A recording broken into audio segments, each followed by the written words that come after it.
கொஞ்சம் சிரித்தாய் கொஞ்சம் மறைத்தாய் வெட்க கவிதை நீ நீ நீ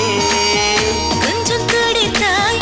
கொஞ்சம் நடித்தாய் இரட்டை பிறவி நீ நீ நீ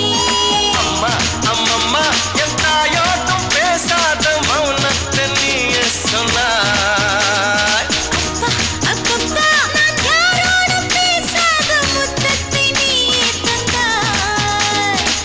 5 வயது பிள்ளை போலே அச்சச்சோ புச்சத்தாலே கொஞ்சி கொஞ்சி என்னை கொண்டால் பருவாயில்லை காதல் பிசாசே ஏதோ சௌக்கியம் பருவாயில்லை காதல் பிசாசே நானும் அவஸ்தையும் பருவாயில்லை தனிமைகள் பருவாயில்லை தவிப்புகள் பருவாயில்லை கருவனை கொத்தி தந்தால் பருவாயில்லை இருவர்களும் பரவாயில்லை